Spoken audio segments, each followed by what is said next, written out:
My parents think it's selfish to go to college when that money could be for my sister's wedding, since she dropped out of school, but I show them how selfish I am when I go to my grandparents. I'm 18, in my last year of high school, and my intention is to go to college. It's what I've been working towards for the last few years. I stayed focused on getting a 4 GPA and getting into a good university, but that matters little in this family, where academic merits are less important than a wedding. My sister Ariel is 24 and has had a very different life path. She dropped out of high school at 16 and has worked in stores ever since. A few months ago, she got engaged to her boyfriend of 8 months, and my family has been revolutionized by the wedding plans, so I should correct that and say that academic merits are worth less than the wedding of two people who barely know each other. And don't get me started on the school dropout thing. Here's some context. When I was born, my dad's parents set up a trust fund for me for college. They did the same for Ariel. When she dropped out of high school, her share was supposedly reserved for future projects, although no one ever clarified what that meant. I never paid much attention to all this growing up, but now it's at the forefront. Last weekend, my parents called a family meeting. They started by saying how excited they were about the engagement and their desire to help her have the wedding of her dreams. Then came the part that took me completely by surprise. They suggested I postpone college for 3 years so the family could focus on Ariel's wedding year, that this year everyone would be busy with the Little Mermaid's wedding, and that they couldn't help me transition to a college life. If they said that last part, the Little Mermaid is my nickname. Not so affectionate for my sister, not so affectionate for the Little Mermaid because she looks more like Ursula. All this nonsense about transitioning, as if I were taking a taxi to a space shuttle and needed their help, has to do with the following. They've been talking to Ariel about using my college fund to help pay for her wedding, which, by the way, has a projected cost of $200,000. Pay attention, it's only projected. Everyone knows projections rarely hold up, and it will probably end up being more expensive. Their reasoning is that since I'm a good student and will probably get scholarships, I don't really need the money, which is a lie. I'm not going to have a fully paid ride to college with scholarships, while Ariel needs it more for her dream wedding. They even tried to present it as a good idea for everyone, since the 3 years would give them time to save up again to cover my expenses while I explore my options and work and travel a bit. Here comes the shocking news for my parents. I don't want to travel or find myself. I want to go to college. That's what I've been working hard for, instead of spending over $200,000 on a guy who probably doesn't even know how to spell his own last name. I stayed calm during the meeting, but inside I was fermenting a great deal of hatred. Afterwards, I drove straight to my grandparents' house to tell them what was going on. It was their money, their trust, and I was sure they weren't very aware of my parents' incredible plan. My grandmother's face went from a sweet old lady who could bake you cookies and make you a cup of hot chocolate to a woman with her face painted in different shades of green, ready to hunt a species that endangers the area due to overpopulation. Entitled parents. Yes, there are many and someone has to stop them. What I didn't know until that moment was how firm they were that the trust was strictly for education. They immediately called my parents and Ariel for an emergency family meeting. My parents argued they couldn't do it now, that they had obligations, that tomorrow was better for them. My grandparents said now, and now is when it was going to happen. In that meeting, they laid everything out on the table. The trust was set up legally, so the money could only be used for educational purposes. No weddings, no trips, no marital unions with a stranger. Then they revealed something I didn't know. Over the years, they had already given Ariel financial support to help her get her GED or start a business. That was money separate from the trust. Apparently, she never followed through with anything, and they had become increasingly frustrated by her lack of initiative. This meeting did not go down well with my parents or Ariel. My parents accused me of tattling to my grandparents and making them look bad. Ariel started crying, saying she just wanted to be happy, and I couldn't tolerate it. Since then, my mom has sent me several articles about how student debt isn't that bad, and that if I can convince my grandparents to release the trust, they will help me transition, and we will all be very happy with the things we want for our lives. My response to that: I'm staying with my grandparents. They have assured me that my college fund is safe and have made it clear that you don't negotiate with terrorists. I've already sent early admission applications and have no intention of putting my plans on hold. Still, my parents don't let up. They haven't stopped calling and texting me, accusing me of being selfish and heartless for not supporting Ariel. My dad even suggested that I should be grateful for the opportunity to help my sister, because that would strengthen our family bond. I proposed to them that Ariel should be the one to do something to strengthen the family bonds, like stop bothering me with this. But that doesn't seem to be the way my parents strengthen bonds. They're more about ruining one daughter's life to favor the golden one. That kind of bond strengthening. I have a slight feeling, a very slight one, that my parents are favoring my sister. It might be an instinct, something I can feel in the air. Or maybe it's because my parents are damn well favoring her blatantly and they don't even try to hide it. Perhaps if my parents or my sister had made the effort to go to college, they would have a better plan than this today. Edit: many people ask about my sister's fiancé. He's 26. He works as a bartender, and from what I understand, he's not contributing much to the wedding costs. Already $200,000 is an impressive figure for a successful lawyer. Imagine for someone with a job that relies on tips. I'm not saying it to look down on him, but you have to be a bit more realistic about the kind of wedding they want. If it were a simple party at home, paid for with their own money and some contributions from my parents, none of this would be happening. I haven't really gotten to know him because they've only been together for 8 months, but I don't think my sister knows him much more either. I'll be surprised if they spend that amount, and in a year they're divorced because they realize the relationship didn't work. Update 1. These weeks have been a bit intense, but that's how my parents are when it comes to spoiling their favorite daughter. The day after my last post, my parents decided to try a new tactic. They showed up unannounced at my grandparents' house, where I've been staying, and proposed what they called a compromise. They suggested I take a gap year, instead of 3, before starting college.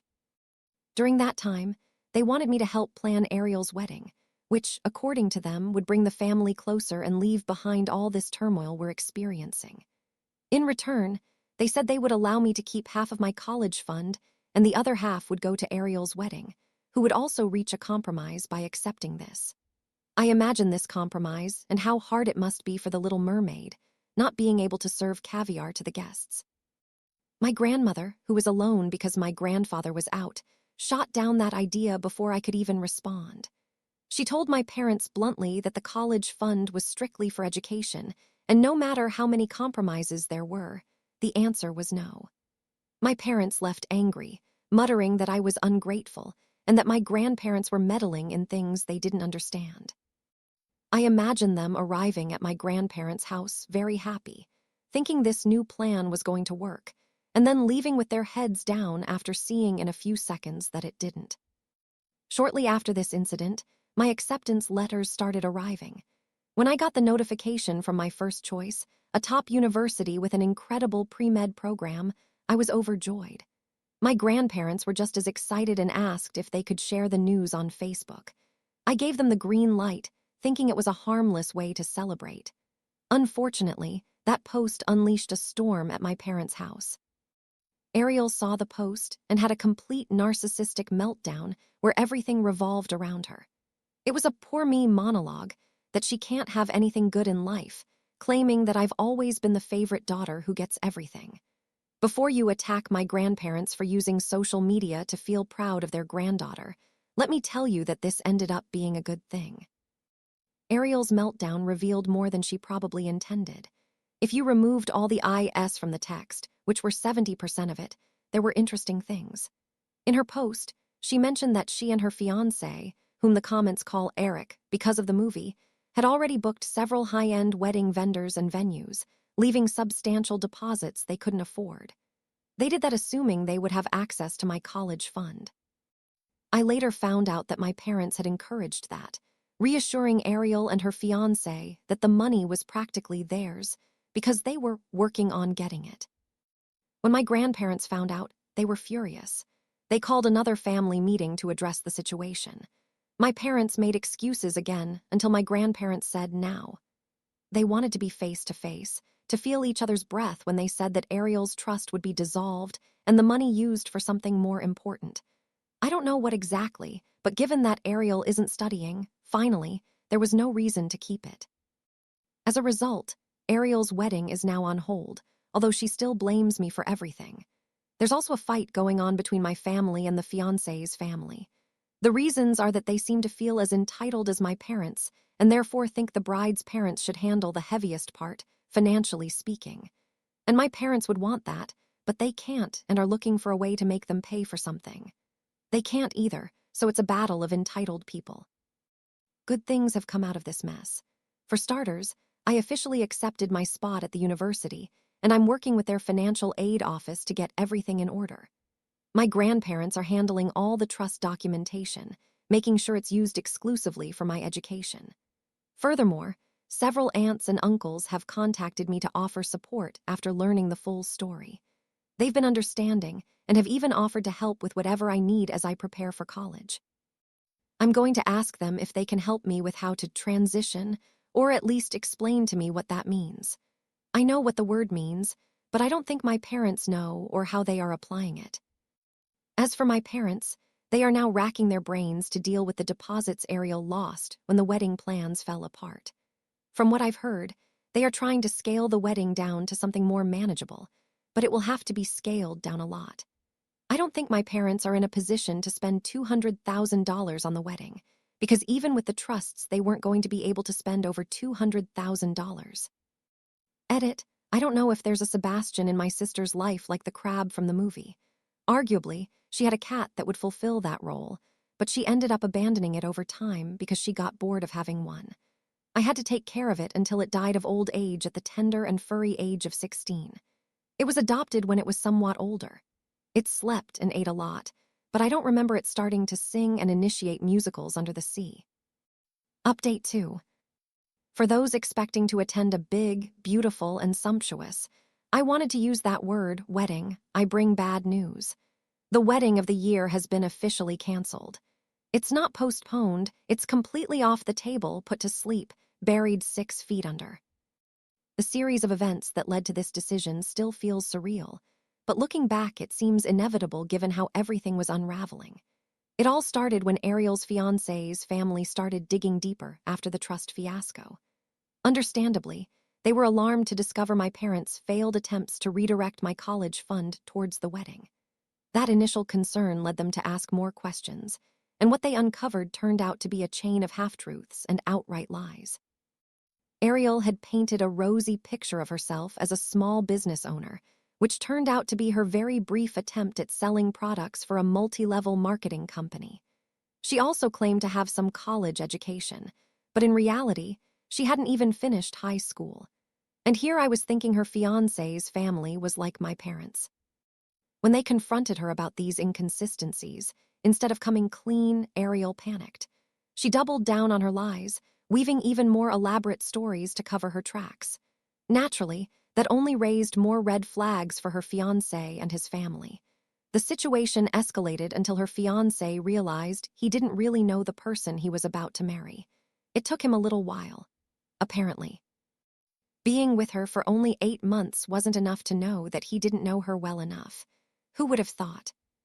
Here comes the horror story for Ariel's fiancé, when he discovered that she had secretly opened credit cards in his name to cover additional wedding expenses. She used those cards to pay more deposits for venues and services, hoping to pay them off once she got access to the family money. By family money, of course, she meant the college funds. The revelation caused a massive collapse. His family was outraged and threatened legal action for credit card fraud. My grandparents, always conciliatory, stepped in to mitigate the damage. They negotiated a deal where they would pay off the fraudulent charges in exchange for the fiancé's family dropping any potential lawsuit. I think you know my grandparents well enough to know that didn't happen and that they left it to my parents to handle. Luckily for Ariel, my parents had to step in and spend some of their savings to cover the expenses and avoid the lawsuit. Surprisingly, this seemed to be a wake-up call for my parents too, or crocodile tears. You choose what to believe. They came with tears in their eyes to have a conversation with my grandmother. My mom admitted that they had chosen to overlook the problems because it was easier than facing them head on. My grandparents said the acting was very good, but more tears were needed. They told my parents that their permissiveness with Ariel had only harmed her in the long run, and that they now had to face the consequences of their decisions alone. While all this was happening, Ariel went through her own period of reflection, or at least what seemed like it. After her fiancé left her and the wedding was canceled, she locked herself in her room for almost a week, or at least that's what was known from the enemy front. Maybe it was part of the pity plan. You lock yourself in your room for a week, play the part of the abandoned bride, and then come out to show a strong and repentant version of yourself. This is because of what came next. Out of nowhere, Ariel asked to meet with me and our grandparents. That meeting was a kind of apology to prepare the grandparents for what was to come next. Yes, she thought she could fool them. Ariel apologized. Not one of those lukewarm apologies out of obligation, but a very well-rehearsed one with a wide range of emotions. She admitted that she had been envious of me for years, not because I was given everything, as she used to say, but because I worked hard and made good decisions. She said that seeing me succeed while her own life fell apart made her bitter, and she convinced herself that she deserved my college fund as a way to balance things out in her head. You could tell she had put a lot of emotion into the act. Maybe that's what she did the week locked in her room. Here came the most unexpected part when Ariel looked at our grandparents and asked if their previous offer to support her education was still on the table. My grandparents decided to give her the benefit of the doubt. They told her they were willing to help, but only under strict conditions. She would have to start by getting her GED, attend financial counseling to learn how to manage money responsibly, and accept regular check-ins to track her progress. Furthermore, the money would be sent directly to the place she chose to study and would not pass through her hands or our parents. Here they began to see cracks in her act. She accepted, but only to buy time to see how she could get something else. I know what to expect about this. Call me skeptical, but I don't believe in such rapid personal transformations. I don't think a week of introspection can achieve this.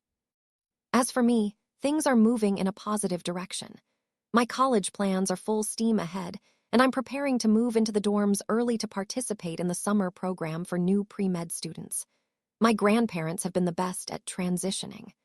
They are doing things, and then a few more things so that I transition to the new transition that I am going to transition to now. I will also enroll in a transition course at the university, so I'll get a double diploma, one in medicine and one in transitions.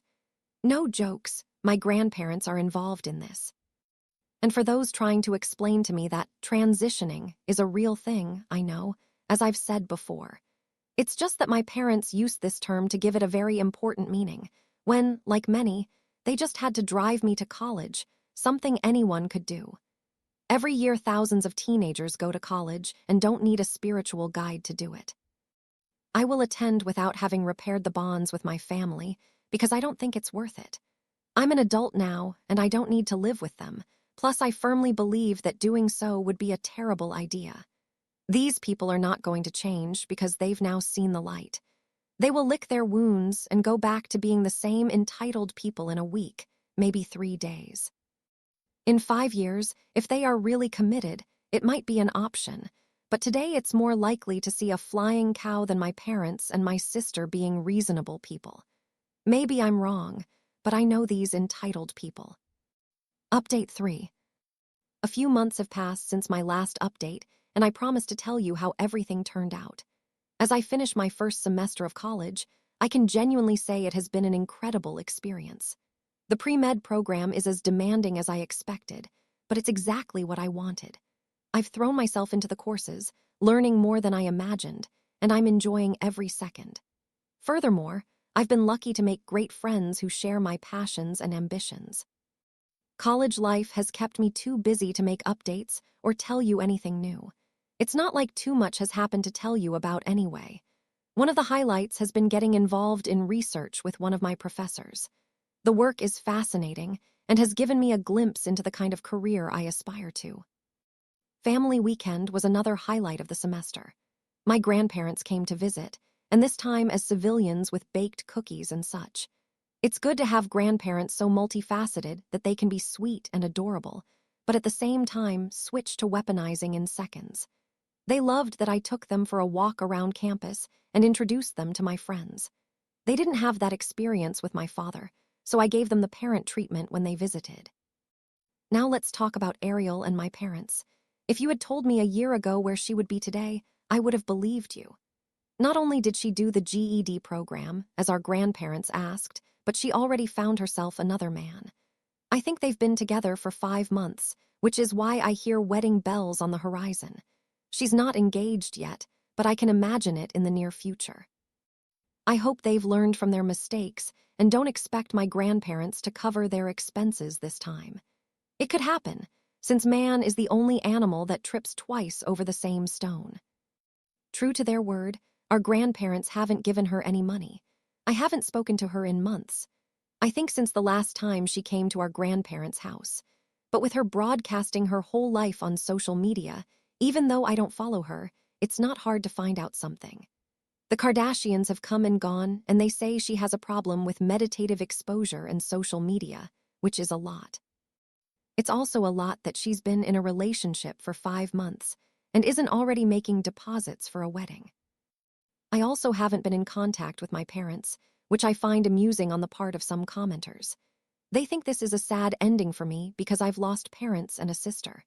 I think we're not talking about the same parents and sister, because for me this is a happy ending. Now, if you think it would be and we all forgive each other, group hug and sing Kumbaya in a minor, let me laugh a little more. I hate entitled, narcissistic people with favorites. I have my fair share of them in college, because you can't even be at peace here without running into one. So this is my version of a happy ending, if this is about the end of my story. As for me, exciting opportunities have come up. One of the projects I worked on with my professor was selected for presentation at a conference next semester. It's a big achievement for me and hey, a free trip. Maybe even my grandparents will travel to that city for the 2 days to see me. They don't care much about the conference, but they want there to be familiar faces in the audience. Now that I'm home for the winter break, which would be my grandparents' house, I can enjoy a non-dysfunctional family. I haven't had to hear the voices of my parents or my sister. For me, that is happiness. Update 4. Those who study or have studied medicine will know how difficult and demanding it can be. I'm not some kind of prodigy who studies a couple of hours before the exam and always gets good grades. If I've gotten this far, it's through effort and by surviving entitled parents who coddle a golden sister. I think that gives me the resilience to overcome many difficulties in life, and for that, I am deeply grateful to them, although I don't think they did it with that intention. That's why I've been little involved in my sister's or my parents' lives lately. My sister had an attempt at marriage with the boyfriend I mentioned earlier, but when my parents told her the amount they could contribute for a wedding that was far from my sister's dream wedding, she gave up on getting married. And when her fiancé saw that she was marrying him only for the wedding and not because she loved him, he decided to leave her. The important thing is to get married because you love each other. Not if there's a big party involved. But that's not the important thing. The important thing is what came next. My sister, who if it's not yet clear still lives with my parents, decided to throw a big party at their house. My parents, due to all the stress caused lately, decided to take a small trip, just the two of them. That was the moment when my sister threw the party without consulting them and used my mother's credit card to buy alcohol and other things totaling $3,500. The crazy thing is that my parents didn't find out about the party from the credit card charges, which even included a small ice elephant in the middle of the living room. But when they returned and saw the destruction of the house, just by saying the elephant had melted and ruined the wooden floor, I think you get the idea. Not only was one of the bathrooms clogged, there was another where someone had managed to pull the toilet bowl from its place, and it was overturned in the middle of the hallway leading to the bedrooms. They had broken one of the windows with a flower pot that came from outside, and the kitchen was a war zone of trash, broken dishes, and other things. No, the credit card charges aren't even very high in comparison.